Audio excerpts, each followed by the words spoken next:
Hello and welcome everybody. We're going to get started in just a moment, but before we do, I'm just going to take a moment and share with you a few tips for using Zoom tonight. So the first is that due to the size of the meeting, you have been muted, but we would love to hear from you. So we invite you to use the chat box to let us know if you have any questions or comments. And we'd love it if you would get started by letting us know your name and where you're joining from and why you're joining here tonight. The next is that we do have live transcript available for this meeting, and you can turn it on by clicking the live transcript button at the bottom of your screen and then changing your subtitle settings.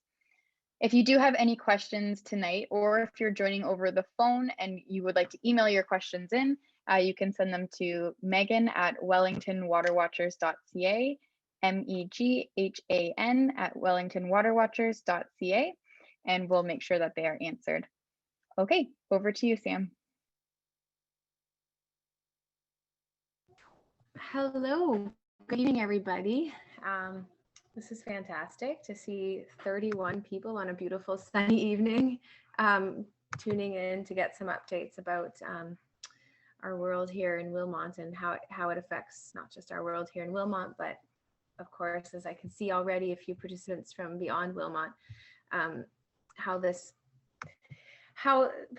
protection of our farmland and water and the well-being of our communities is important, not just here, but everywhere. So welcome, and I hope everyone's doing well. This is an incredibly challenging time. It's actually quite spectacular to see 32 people attending. I'm very grateful for that, and we need this sort of solidarity to help us keep going. So thank you for taking the time for attending, and I hope that tonight is extremely informative for you and motivating. So welcome.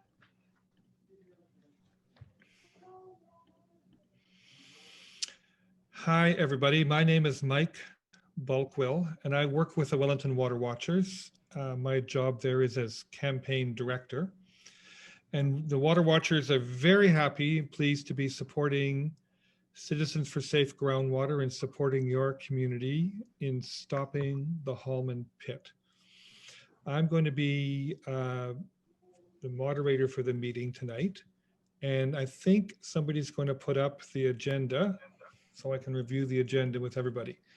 So this is us welcoming you, and in a moment we're going to have a video presentation updates on what's going on with the Hallman Pit and the developments at Council from Rory Farnan. And Rory's not able to be with us tonight. He's a father of young children and this is bedtime for them, but Rory went out to the wetlands today and recorded a live presentation of several minutes that we're going to have first. And that's going to be followed by a question and answer session. So if you have any questions now before the meeting even starts, please put them in the chat box. And as Rory's presentation is happening, if you have questions or as you have questions, please put them in the chat box. And then Sam and I will answer as many of the questions as we can after that. Then we're going to talk about the next phase of the campaign to stop the Hallman Pit. We're going to describe several actions. There's, I don't want to steal Sam's thunder. She's got a little breaking news to report. And we're going to talk about a new leaflet that we have and talk about some activities for the coming months. We're then going to do some fundraising. We're going to ask you to make some financial pledges to support the campaign. And as Sam will describe to you, the amount of actions we're able to take will be partly dependent on the amount of fundraising that we do. We'll have some closing comments at the end, and that will be our meeting. I always like to ask, whenever I'm at a meeting, I always like to ask, are we at the same meeting?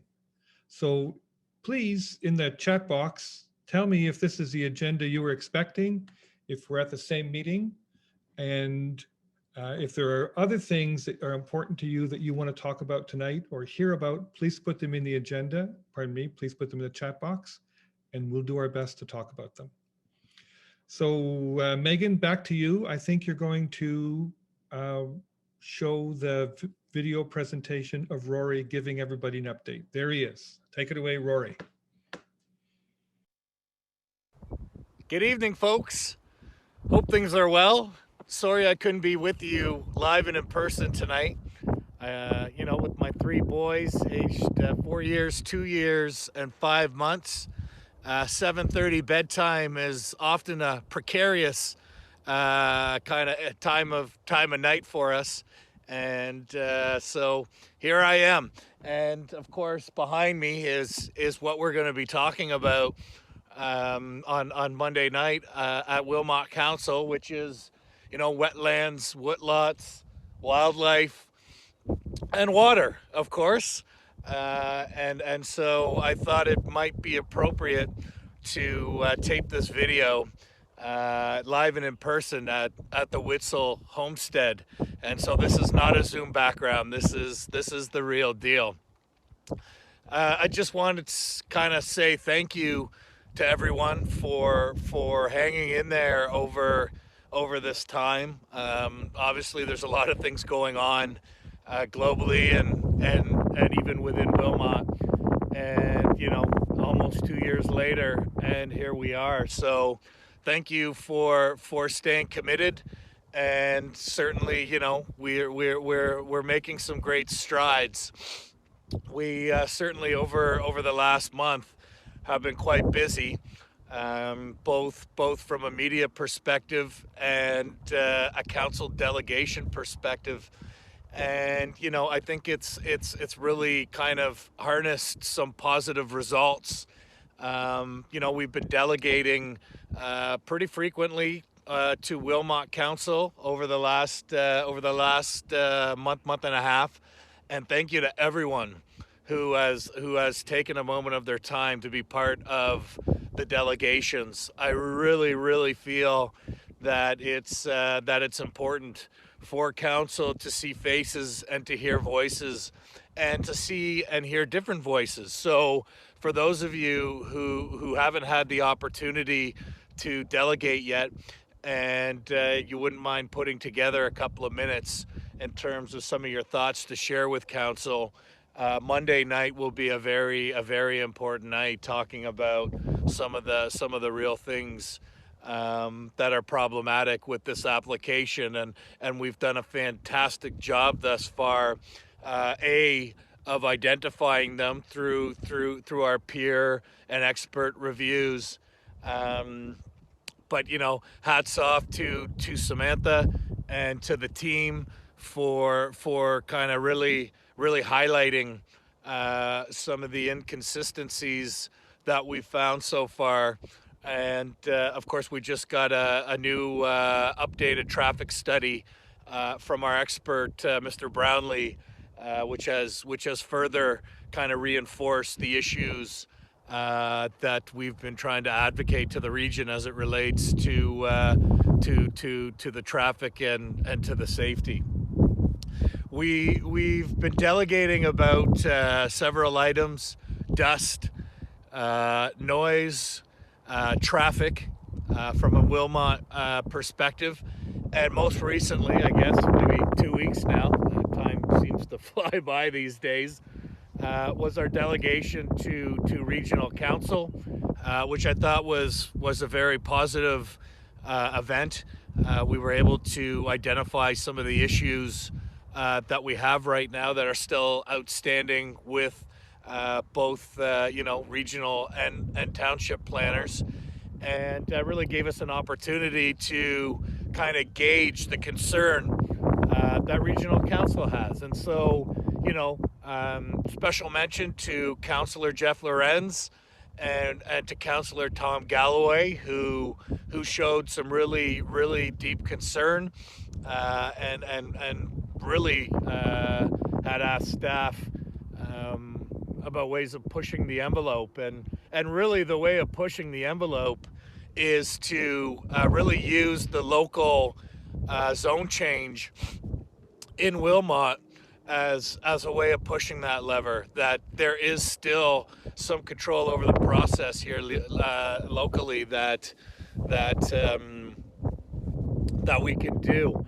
And so, you know, we had some great follow-up to that. We had an anonymous donation, which was pretty sizable. So thank you to the anonymous donor for that. We've had some great coverage with the Mike Farwell show, with the Record, one of the columnists, Susan, who was able to come on site and check things out. The Independent, the Wilmot Post. It's been a great couple of months of exposure, and of course, for next week, really being important to us from a water perspective, wildlife woodlot. We really want to make sure that again we showcase our talents and let them know that this application simply can't take place.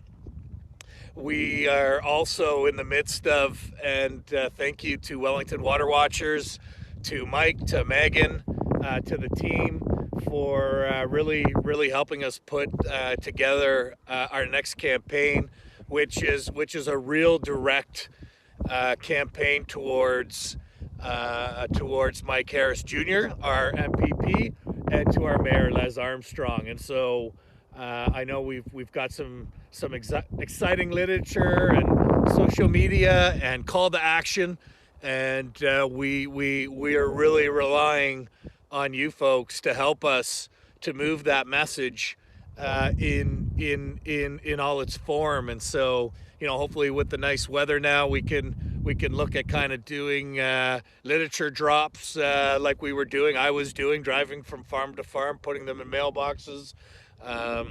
Whether it's things like putting them in stores, putting them in places that hopefully people are going to be walking into in the very near future.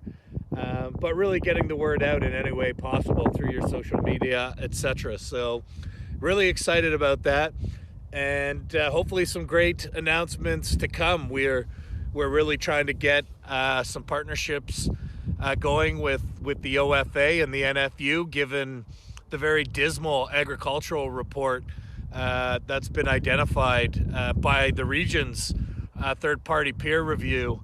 And it's a real, I think, contentious issue in terms of, you know, prime farmland and our ability to have a sustainable food system. So, you know, some great things hopefully over the next couple of months that we'll be announcing on those two fronts. But yeah, definitely Monday. We hope to see you. And of course, moving forward, there's going to be a lot of great things that are going to be coming up in terms of some real cool events. We're going to try and keep it as social distanced as possible. But there's some ideas that have been floating around that we're certainly going to try out. And if there are any ideas that you have, please feel free to bring them to us. And of course, all of this requires some time in terms of volunteers, and certainly a couple of dollars if it's possible to do so. So, in closing, fantastic progress that we've been making, and really excited about the next couple of months and the summer and some of the initiatives that we're really trying to drive forward. And a lot of that, of course, hinges on the success of everyone being involved. So please reach out, and of course we'll be reaching out to you in the next little bit, and hopefully we see or hear from you Monday night at the council meeting. So thank you, and take care.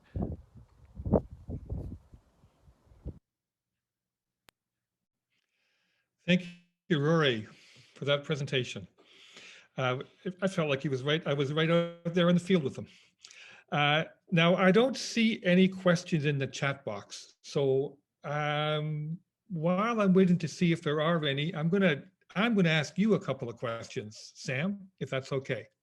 So I was interested in what Rory was saying with the council meeting Monday night in the 4 W's, wood, wildlife, wetlands, and water.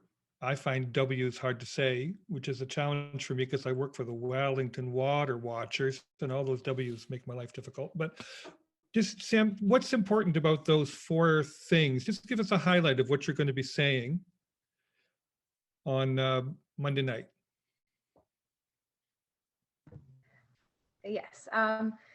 So water is a big one. I'll start with that one. Actually, maybe I'll end with that one. So the woodlots, the wildlife, and the wetland. Well, first of all, all of these 4 are all related. They all rely on each other, and they all affect each other to our understanding. We're not experts, but we do have expert opinion.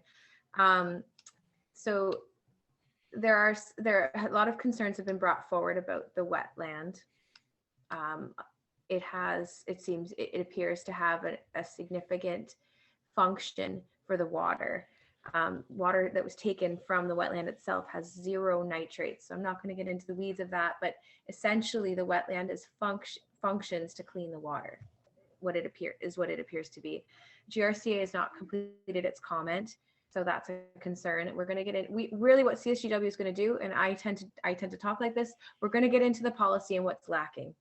So that's just a little bit of the wetland. We're hoping that other individuals will be delegating about the wetland and their knowledge of it locally, and experts that might know more about wetlands than we do. Hopefully that they will speak as well. The wildlife, there appears to be somewhat of a corridor in between natural features that has been identified. That's a concern. And the water, of course, private wells and municipal wells. And we plan to speak to that. So what we're hoping and what we're seeing happening is experts are stepping forward, experts in their own fields, to speak to Wilmot Council about concerns that they have. And the one thing that I think is missing is the voices of the people, just the everyday people that care about nature. So if you're somebody that appreciates nature and understands the function that it serves in your life and in your environment, just that voice to let council know that it's appreciated, and let Wilmot know that the 4 W's are also something that Wilmot must understand that the public cares about. So yeah. Sam, if somebody's on our call right now and they want to do a delegation on Monday, what do they need to do? Is there a deadline? Will you help them with figuring out what to say in their presentation? What do people need to do? Yes. So CSGW is trying to let this be a very natural process. So we're not trying to control it too much, but what you do is you either call or email the clerk at the township. Her name is Tracy. She's very lovely. So you either call or email her, and you let her know that you'd like to, you can say present or delegate. Delegate is the right word, but you can say present. You let her know you'd like to delegate or present on Monday, alongside Citizens for Safe Groundwater, as you'd like to speak about concerns you have for the Hallman Pit and the impacts to, you could say, the environment or water. And then she will send you a link, and you just click and sign on, and you've done it. You're already on Zoom right now, so you know how to do that. So you just click the link, and then you get called upon when it's your turn to speak. It could be very orchestrated. Like, you could have it all written out as a script. You can wing it. You can speak for 1 minute. You could speak for 30 seconds. You can speak for up to 10 minutes. I believe it's still 10 minutes. There's a little bit of confusion over that because there were some changes, but you could clarify. I believe you can have up to 10 minutes, which is plenty of time. Okay, Sam, as we continue to talk about this, maybe we'll see if somebody can put in the chat box the actual contact information or link for somebody who wants to do a delegation. And I hear that you're not trying to control or orchestrate the message, but if somebody wants to ask for advice on what to say, how can they contact you? I haven't thought that through. I'm extremely overwhelmed right now, or I would offer to do that myself and give you as much information as I can. But I can, if you reach out to me, I can find somebody that can help. So I can put my email in here for everybody, and I'm happy to direct you to the right person. Okay, so if anybody has any questions, they could put them on the inside. Paula Brown has a question, and it's about petitions. And she wonders, have you considered a change.org petition as Maryhill is doing to protest their gravel pit? Good question. I believe Megan's working on that right now. I don't know if it's a change.org one, but Meg, today we were just emailing back and forth the text for our petition. So we did start a petition way back when this application came. It was a paper one because we were told that paper copy was considered more legitimate, a bit more impactful. If you could get signatures on paper, it's more moving for politicians. So that's what we did. I believe we had approximately 400 signatures. We still have that. So now we're going to take that one and put it online because of course we're not going to try to do paper petitions with the pandemic. So Megan's working to get a petition online. So thank you for bringing that up, Paula. That's awesome. It will be online, and Megan and Wellington Water Watchers are going to help us to promote that. So that should get moving pretty good. So you'll see the petition link is in the chat box. So you can take that and you can sign the petition now. You can take it and circulate it to your friends. And we'll be sending that petition link back out to you in a follow-up email so that you can, again, sign it yourself or share with others. And Christina Harnack has put in the chat box the email for the clerk at Wilmot, so that if you'd like to make a delegation, you can email her. Are there any other questions for Sam about the status of the Hallman application, or the conversations at the region or at the council? Going once, going twice. If questions occur to you as you go along, you can still put them in the chat box and we'll answer them. Sam, do you want to go on to the next part and talk about the next stage of the campaign? Yeah, it's quiet up there, so. Okay, you're on. All right, so I put together some visuals because we have been madly putting together and sleepless nights trying to plan out a bit of a campaign. So essentially, the first thing I want to say is we've been working really, really hard at identifying the key issues with the application and making those issues known publicly. So that's why we've been doing these delegations to Wilmot to Wilmot Council and to the region. I think we've done a pretty good job identifying the key issues with the application that exist today and that are supported by policy. So we've identified issues that must be addressed according to policy, and we haven't seen that happen yet. So the question that we had sort of taken a bit of a hiatus from working with Wellington Water Watchers because we thought we had a good chunk of time while the region was going to address all these issues that they identified. And then we found that what happened when we took our public pressure off was that a bunch of things started seeming to happen without our knowledge or without us being informed about new reports and whatnot. So staff was working away at this application and it was moving forward without us being, even when we were asking for information, we weren't receiving it. And I'm afraid that might have been, personally, I'm afraid that might have been because we took the public pressure off. So I realized that identifying issues with policy is great and it's the first step, and you must do that to be legitimate and have legitimate concerns and not be frivolous or vexatious, but it's not enough. You need people, and I'm very thrilled to see 41 people on a Zoom meet on a nice Thursday evening. So you can't just have policy, you need people. And that's why I'm so grateful that Wellington Water Watchers has the ability to help us with this. So the power of the people is stronger than the people in power. And we all need to really put our hands on deck right now and work together if we want to have any positive influence on this application. So next slide, please. So we have, over these 2 years, we've been very fortunate to meet so many great people, made really great connections. This amazing student from University of Waterloo is working with us, and she is so fantastic, and she's done some great work. So this is a poster that she's put together for us. This is just a part of it. We are going to get these printed, and we're going to be looking for people to help us to distribute them. So I know it's hard to get these up, but a lot of farms and places that like grocery stores, places where you get your food, farmland, places that provide the farmland to the people are still open. And these are the places where this should be posted, because it is vital that we protect our farmland and water. And these two things are related. they rely on each other. Well, I mean, farmland relies on water. So what our plan is to get some of these posters up throughout the community, so people start to see our message. And this is the message that we plan to share. The Hallman Pit is a threat to farmland and water.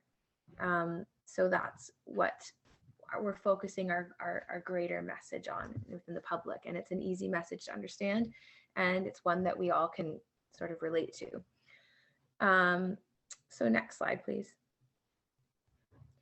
So Wellington Water Watchers has helped put together this extremely informative, amazing pamphlet. This is just the front page. And its goal is to get the main points, our main issues, easy to understand, out to the public. And then on the back side, there'll be a call to action. It tells everybody exactly what they need to do if they want to have any impact on this.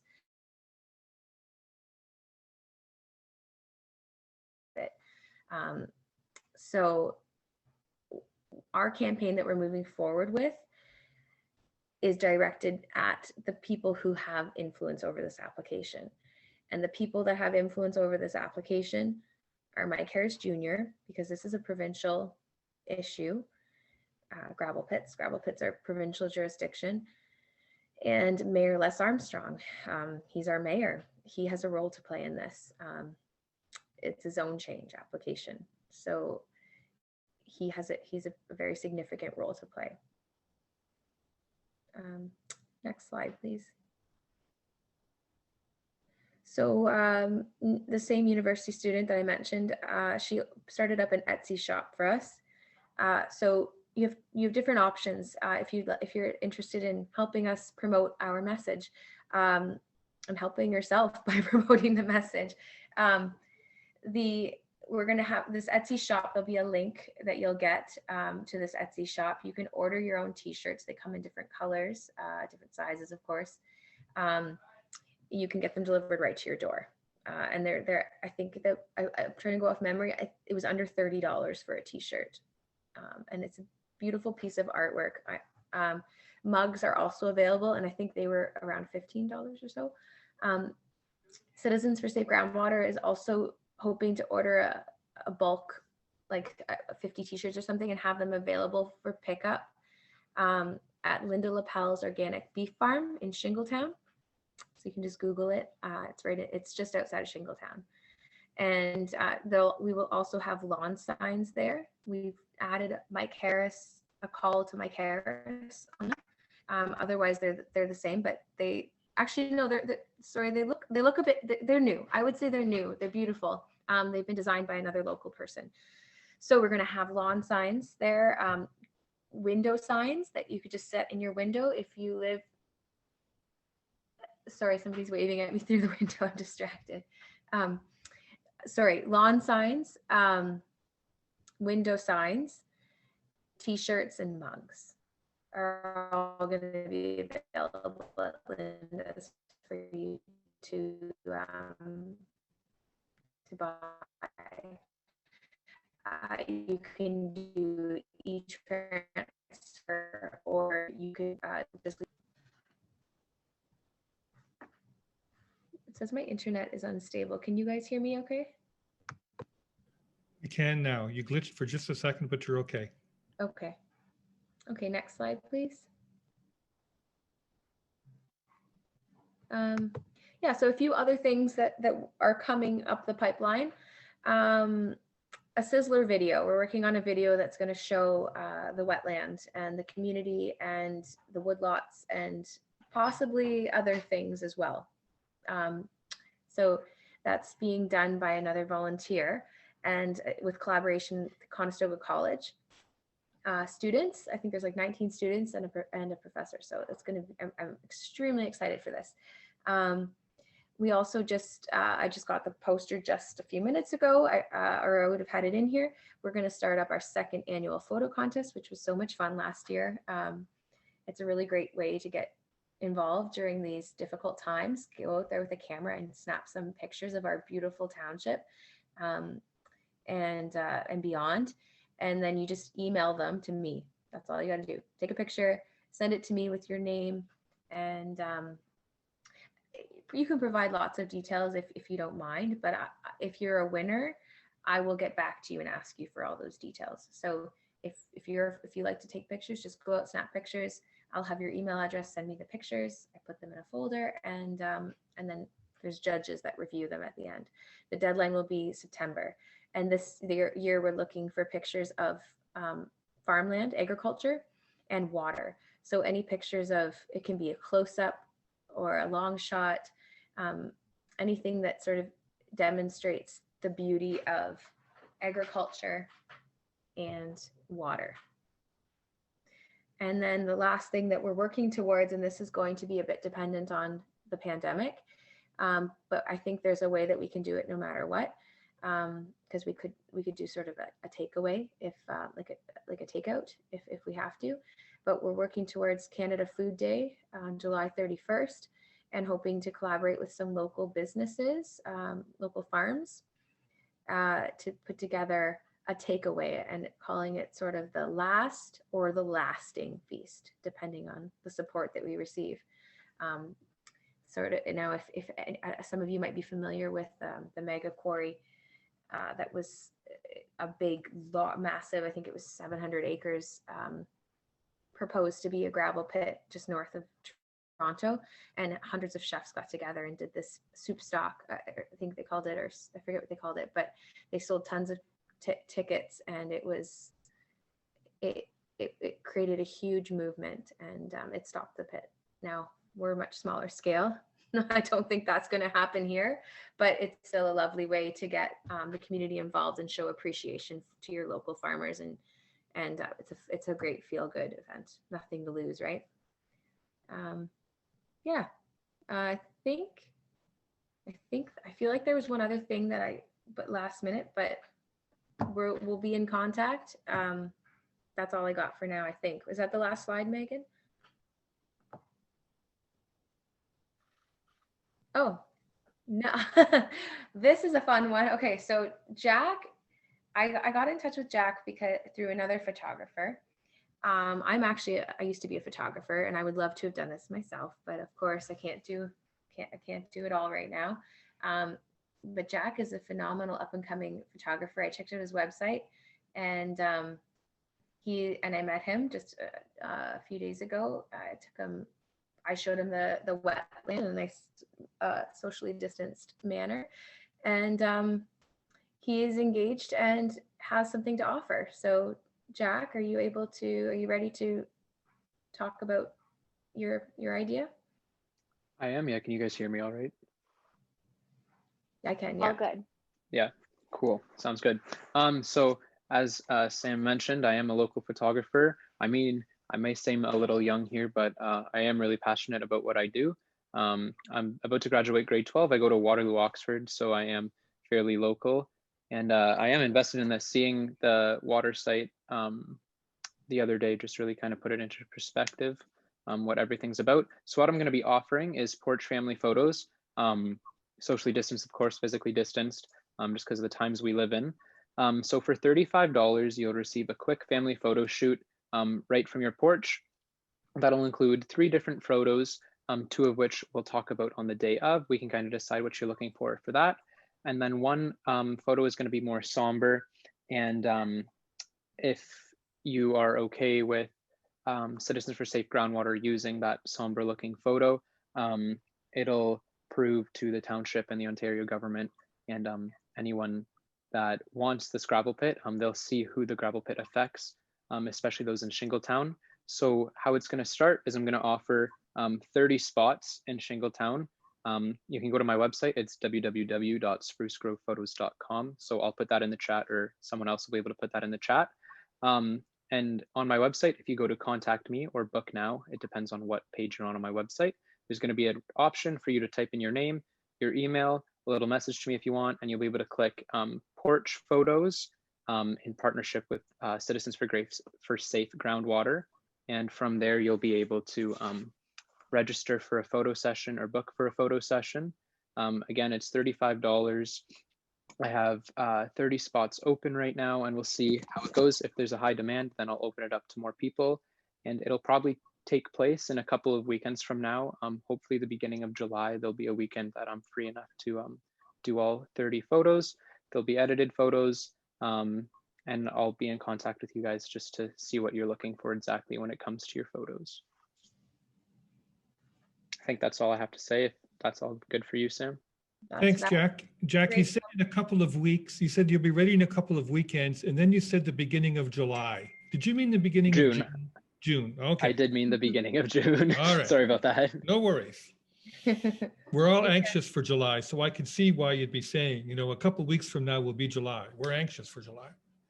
Did you want to add a comment, Sam? No, thanks for catching that. No, it sounds exciting. I can't wait for more spots so that I can apply for it, because I'm not in Shingletown, but. Okay, so I just want to build on what Jack has offered here, because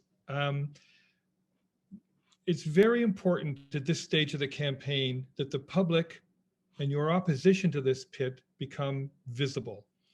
And you may be familiar with a group in Elora who's fighting in the Nestle well. The group is called Save Our Water. And they did this originally. They had a very effective photo campaign. Everybody took a picture. They called themselves Water Warriors. Maybe while I'm talking about this, Danny, you can put a link to the Save Our Water page in the chat box. And these pictures really communicated to the politicians that the community was opposed to the Nestle well. So this is a very important thing to be doing, and it's terrific. Jack, thank you very much for stepping up and offering to do this. And I want to build on what Sam was saying earlier, that the first part of opposing something like a gravel pit is to make it clear what its environmental impact is, how it's bad policy, how it doesn't conform with what experts will tell you is good for the community. Unfortunately, it's partly a battle of experts. And the Rick Esba and his crew, they have lots and lots and lots and lots of money to spend on experts. And you can't, honestly, you can't win the war just on the basis of experts. You're not going to be able to outspend, and we don't want to be outspending Rick Esba. And it really is a David and Goliath fight. The very first part of a campaign, and you've been very effective at it, and I congratulate Sam and Rory and Rich and all of you, is you've kind of fought the experts to a standstill. There's a dueling experts component to this, and you have to be able to raise doubts about what their experts are saying. You've done an excellent job. As I understand, the region of Waterloo did a peer review of the agricultural report and challenged the agricultural report of the Jackson Farms and said, no, these lands will not be rehabilitated. They will not be returned to being prime agricultural land. There are serious questions about the water. There's serious questions about the wetlands. So you've done an excellent job. As Sam says, though, there's another level at which you have to convince the decision makers. We can call it at a political level, but what that really means is your council, is the regional council, and this Mike Harris, your MPP, are they going to make a decision that's consistent with the values of the community, or make a decision that's consistent with the value of the developer? That really is what it comes down to, is whose side are they going to be on? They're going to be on the side of you in the community or on the side of the developer. And we have to make that very clear. And we need to make that very visible. Folks, I don't know how much you may have followed in the news, the story in Stratford about a proposed gas plant. The provincial government gave that council a minister's zoning order. They were all ready to go ahead with that project. The residents got organized, we were involved, we supported them, and made it very clear in very visible ways that the community was not in support of this. And the politicians changed their mind. You're in a very similar situation here. So Sam has described to you several things, I won't repeat them all, but several things that are really important to do to make it visible to the community. These photos are one very practical way. The lawn signs are another way. The leaflet that Sam showed you, and we're going to talk a little bit more in a couple of minutes, is a very visible way to do that.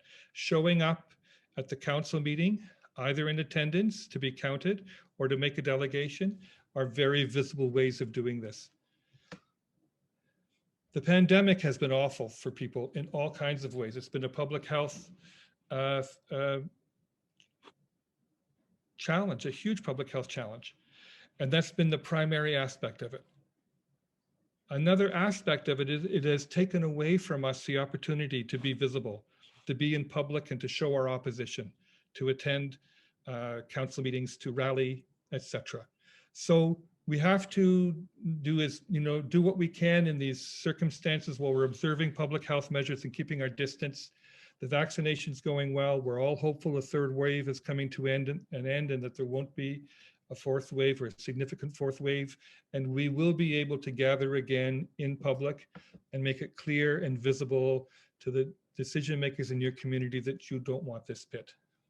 In the meantime, we need to do other ways to make it visible, as has been described. So I don't know if we've lost Sam or not, but there she is. So Sam's going to talk now about, she's described to you all the things that need to be done. She's going to talk to you about why it's important to raise some money and why the next phase of the campaign is important. And I'm going to turn it back to you, Sam. Yes, good summary. Sorry, I had to head out for a quick second, so I missed some of what you said, Mike. But I heard quite a bit, and it is the case. And campaigns are not. I mean, if we had a team of 15 to 20, maybe more people that were working on this full time, we might be able to manage it, but we can't. So we need to fundraise, and the costs are many. I don't have the list in front of me. I had made a list because I wrote it all out and I added up everything that I thought we might need in an 8-month campaign. I said 8 months. I thought 8 months because this should be coming to council possibly in the fall, maybe later. So I anticipated 8 months leading us up to when this could inevitably be decided that it's going to LPAT. So my total was $22,000. We did receive an anonymous donation to help get this started.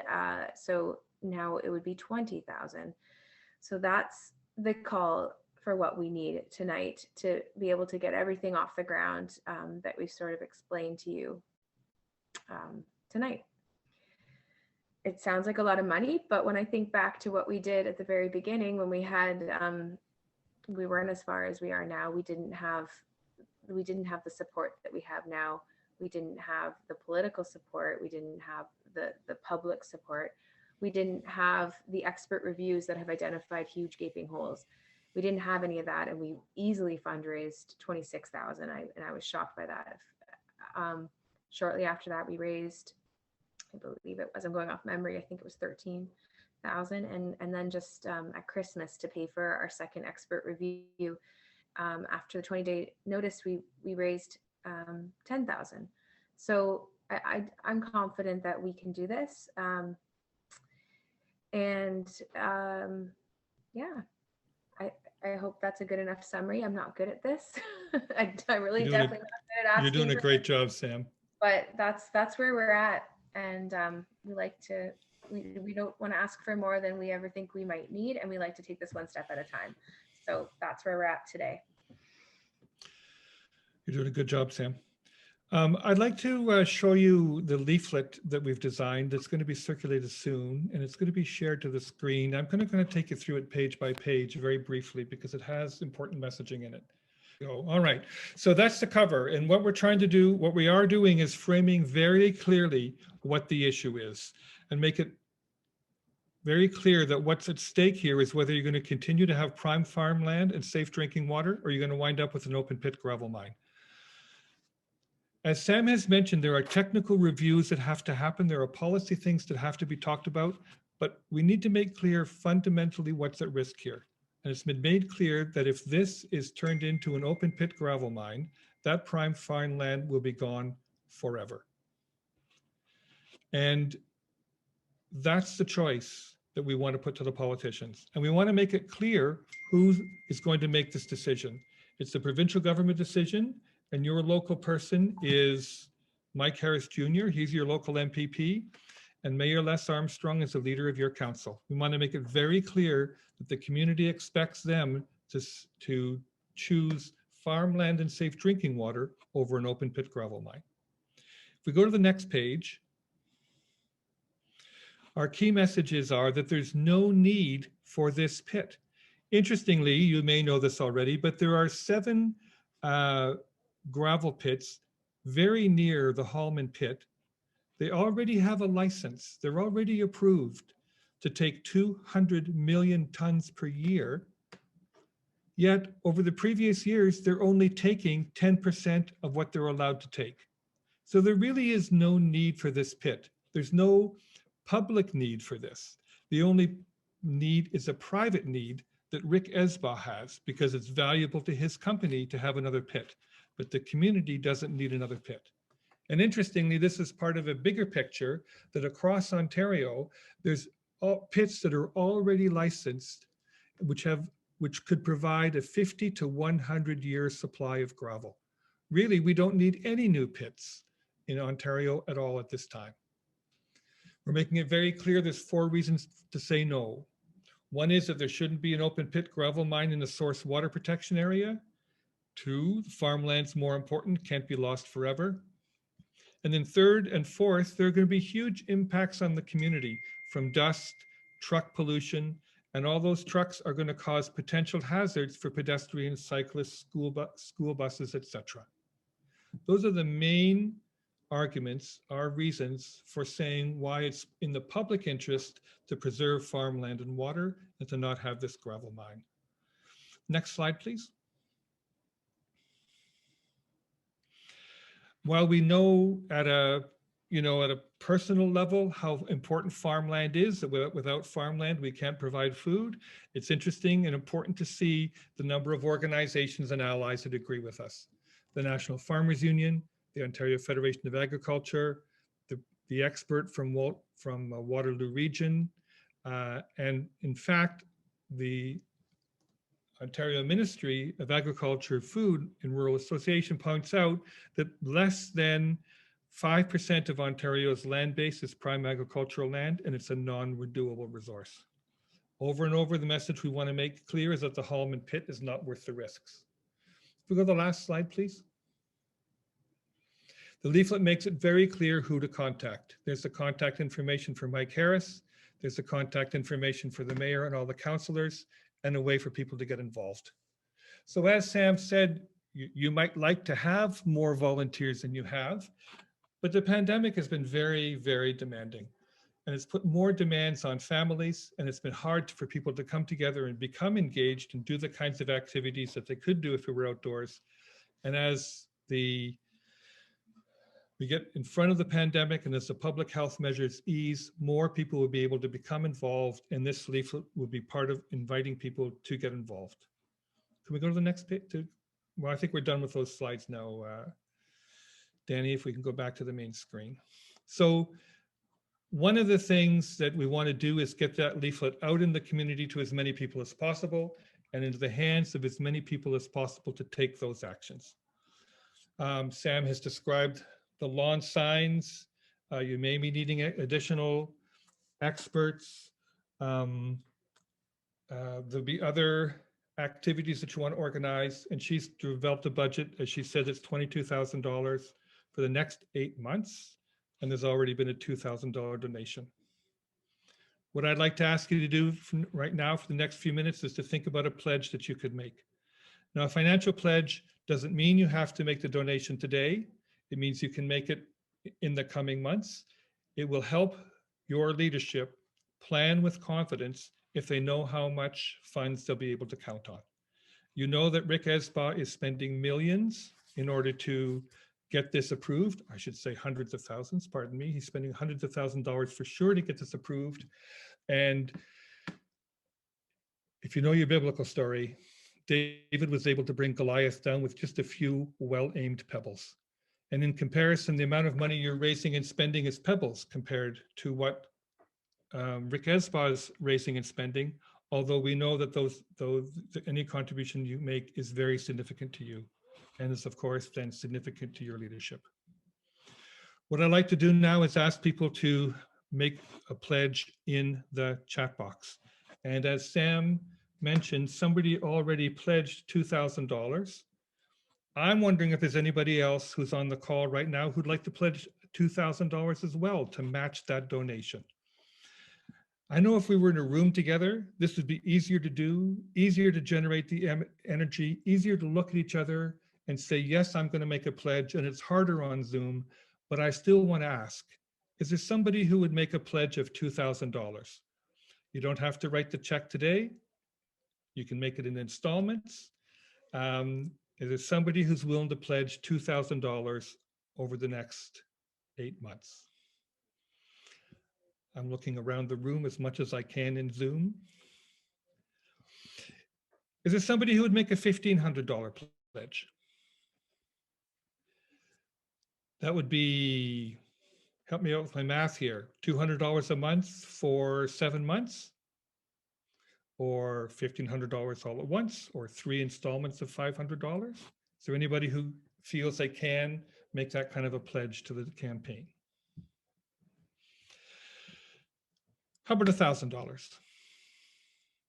Someone will pledge $1,000 over the next 8 months to support reaching out to everybody in the community, to put pressure on Mike Harris Jr., to put pressure on the council to say no to the Hallman Pit. All right, how about $500?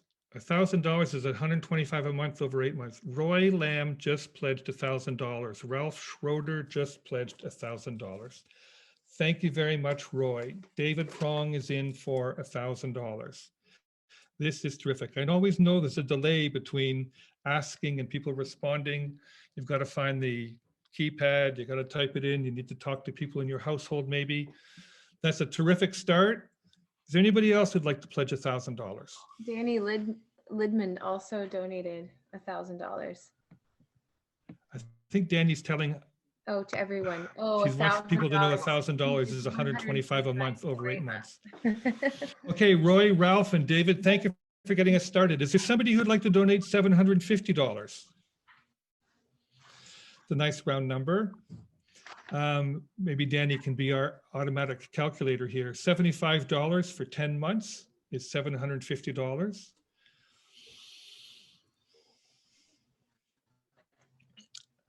How about $500? Is there someone who will pledge $500 towards a campaign to stop the Hallman Pit? Thank you, Dorothy and Andy Wilson, for your $500 pledge. Is there anybody else who will join Dorothy and Andy with a pledge of $500? That's about $50 a month, that's $60 a month for 8 months, $62.50, Danny says with her calculator. Anybody else want to join Dorothy and Andy with a $500 a month, pardon me, a $500 pledge? Pardon me, I got my words mixed up there. How about $300? Will somebody pledge $300? We're at $3,500. $1,000 from Linda Lapel. Thank you very much, Linda. And Linda, I think it's your farm where we're going to be able to pick up signs too. So thank you very much for hosting those signs. Yes, you may be in consultation with people in your household right now about what kind of a contribution you can make. Is there anybody else who would like to make a donation between $500 and $1,000? Okay, how about $300? $300 is, I can't do my math as well quickly as Danny can, but is there a pledge for $300? How about $250? Does anyone who pledge $250 towards this campaign for the next 8 months? $300 from Paula Brown. Thank you, Paula. I'm going to date $250, says Danny. Thank you, Danny. So Danny's not just doing math on the calculator, she's making a contribution. Thank you, Danny, very much. Is there anybody else who'd like to donate $250? Danny, by the way, lives in Cambridge, and they're staring down, if you're following this in the newspaper, they're staring down a warehouse proposal, 1 million square foot warehouse proposal, again with the minister's zoning order. The campaign's called Save Blair. Danny lives in that campaign. We're supporting those people. Danny's involved with that campaign. So Danny, thank you for making a contribution here too. How about $200? Are there people who will make a $200 donation? If we have 5 pledges of $200, that adds up to 1,000. That moves the needle for us in important ways. We're at 5,050. That's terrific. On top of the 2,000 we've received already, that's 7,050. So we're a third of the way to Sam's goal of $22,000 for the next 8 months to support this campaign and to take it to the next level. Are there people who would pledge $150? This feels a little bit like a telethon, maybe. I'm sorry we don't have a musical performer that can come on in the middle and cheer you on as we ask for your pledges. I'm going to ask people if they'll pledge any amount. If you put in the chat box any amount that you feel you can pledge to support the campaign for the next 8 months.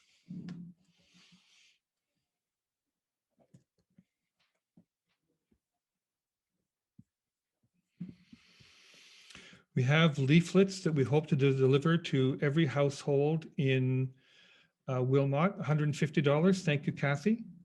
And we can deliver those leaflets with volunteers. We can deliver them through the post office. It's quite an effective way to do that. It's a relatively modest fee to have them delivered by the post office. Alex and Anne will donate $200. Thank you. Alex and Anne are Water Watcher supporters from Guelph. And so thank you very much for joining this call tonight, Alex and Anne, and supporting your friends in Wilmot County. So, you know, the amount of money we raised will help us know how many leaflets we can print, how we can distribute them, how many lawn signs we can make. Does anybody else like to pledge a donation of any amount? We're at $5,400. Can we get to $6,000? That's a good question, Megan. Will somebody take us to $6,000? Is there a $200 here from Shelley? Thank you, Shelley. So we're at 56. Megan Clout, Water Watchers to everyone. Megan, did you just pledge $200? So that takes us to $5,800. Is there another $200 donation, a pledge that'll get us to $6,000? Going once, going twice. While we're waiting to see if somebody will make a pledge to take us to $6,000. Megan, will you put in the chat box the information on how people can fulfill their pledge? You can make a donation online. You can write a check. I think we're going to put a slide up for you to see that, right? So you can donate at the website, safeh2o.ca/donate. And Megan, if you'll put that in the chat box for people as well. You can send an e-transfer to that address. We'll put that in the chat box also. You can mail a check to Citizens for Safe Groundwater in Petersburg. We are at $5,800. Is there somebody who will make a donation of a pledge of $50 to get us on the road to 6,000?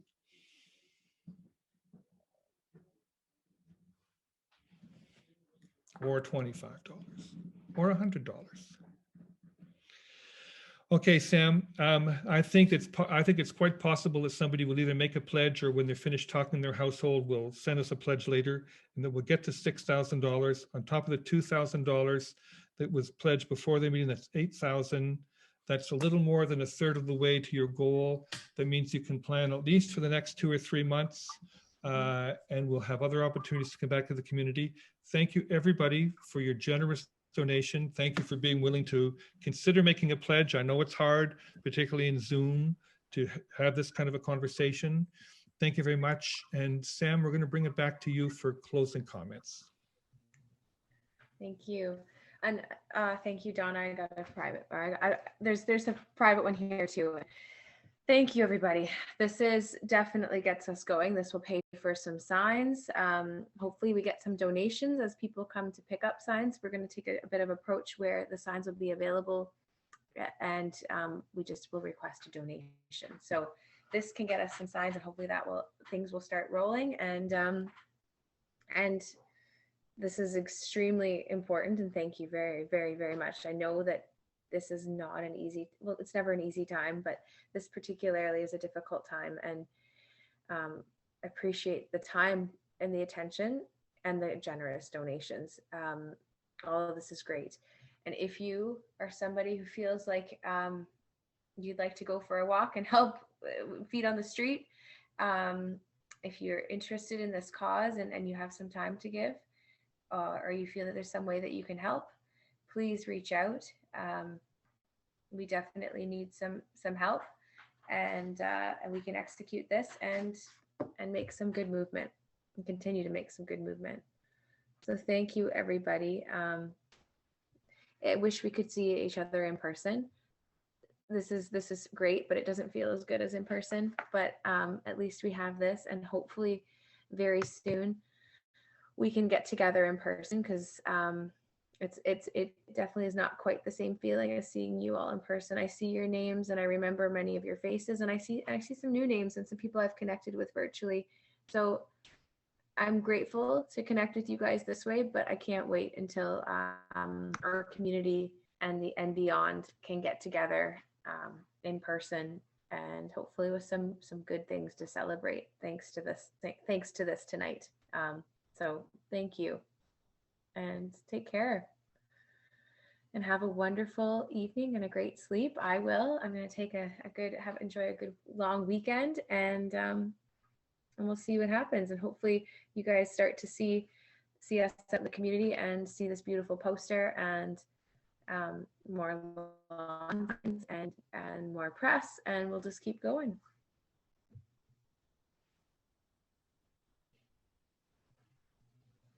Thanks, everybody.